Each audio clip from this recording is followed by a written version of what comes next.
చారి గారు, తెలంగాణ రాష్ట్రం నుంచి సోనియా గాంధీ గారు పోటీ చెయ్యాలని ఏకగ్రీవ తీర్మానం చేసి పంపించినాం. మీరు దానికి ఖమ్మం తోడు చేస్తారు. అది మరి మీరే చెప్పాలి, మీకు ఎక్కడి నుంచే సమాచారం వచ్చిందో. ఇప్పటికి కూడా మా తీర్మానానికి మేము కట్టుబడి ఉన్నాం. ఇప్పటి సమావేశంలో కూడా మేము అందరం చర్చించుకున్నాం. ఈ తెలంగాణ రాష్ట్రం నుంచి శ్రీమతి సోనియా గాంధీ గారు రాబోయే ఎన్నికల బరిలో దించాలి. మా బట్టి విక్రమార్క గారు స్పష్టంగా తెలంగాణ సమాజానికి విజ్ఞప్తి చేసాడు. సోనియా గాంధీ గారు నామినేషన్ వేస్తే ఏకగ్రీవంగా ఎన్నుకుంటేనే తెలంగాణ ప్రజలకు ఇక్కడ ఉండే పార్టీలు గౌరవం ఇచ్చినట్టు.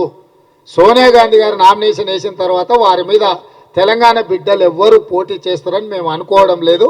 మనమందరం, మీరందరూ కూడా సోనియా గాంధీ గారి ఏకగ్రీవ ఎన్నికకు సహకరించాల్సిందిగా మీకు కూడా విజ్ఞప్తి చేస్తున్నాం.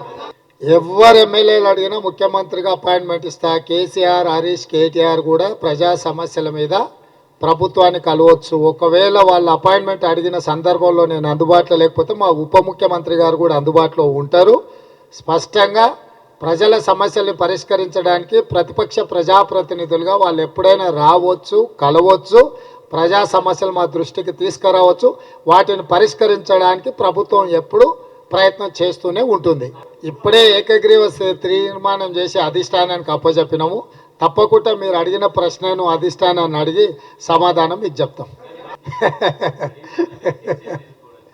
మొన్నటి ఎన్నికలలోనే బొక్కలు ఇరగొట్టి బోర్లో పడేసారు ప్రజలు.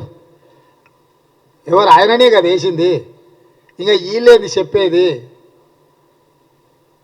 కాబట్టి ప్రజలు ఈడ హరీషు, కేసీఆర్ లేకపోతే కేటీఆర్ కాదు, లేకపోతే వాళ్ళ మీద నేను కాదు, తెలంగాణ ప్రజలు, తెలంగాణ యువకులు సిద్ధంగా ఉన్నారు ఎప్పుడొచ్చినా కూడా బోన్లు వేయడానికి. కాబట్టి వాళ్ళంతటా వాళ్ళు డబ్బా కొట్టుకోవడం తప్ప ప్రజల దగ్గర ఏముందా? కామారెడ్డిలో చిత్తుకోడిపోయాడు కేసీఆర్. ఏది కేసీఆర్ మాట్లాడేది ఏంది, నేను వినేది ఏంది? పిల్లి శాపనార్థాలకు ఉట్టి తెగిపడుతుందా? పిల్లులు శాపనార్థం పెడుతూనే ఉంటాయి. ఉట్టి మీద పాలు ఉంటే తాగడానికి అందుబాటులో లేకపోతే పిల్లి కింద కూర్చొని శాపనార్థాలు పెడుతుంటుంది. ఏమున్నాయి వాళ్ళ గురించి మాట్లాడుకోనికే? డెఫినెట్గా అసెంబ్లీలో ప్రకటిస్తాం. అసెంబ్లీ వస్తూనే ఉంది కదా. తొందరలో బడ్జెట్ సమావేశాలు పెడతారు. బడ్జెట్ సమావేశంలో ఆర్థిక మంత్రి గారు వారి ప్రసంగంలో ఏమేమి వారు ప్రవేశపెడుతున్న బడ్జెట్లో మేము ఇచ్చిన హామీలకు సంబంధించి ఆర్థిక మంత్రి గారు వాటన్నిటిని ప్రవేశపెడతారు. పార్లమెంట్, అసెంబ్లీ ఉన్నప్పుడు పార్లమెంట్ ఎన్నికలు రావు. పార్లమెంట్ కూడా నడుస్తూనే ఉంది. రాని అంటే ఏమున్నది, 100 రోజుల సమయం ఉండనే ఉంది కదా. రమ్మని ఆయనను కూడా ఎమ్మెల్యేలు అందరిని ఆహ్వానించినాం. ఆయనను కూడా రమ్మని ఎవరొద్దు అన్నారు. ఏమన్నా రేపు అందరు ఎమ్మెల్యేలను పిలిచినాం. వాళ్ళు వార్ రూమ్ పెడతామన్నారు గతంలో. గట్లనే ఉంటుంది ఇది కూడా వాళ్ళ సమావేశాలు.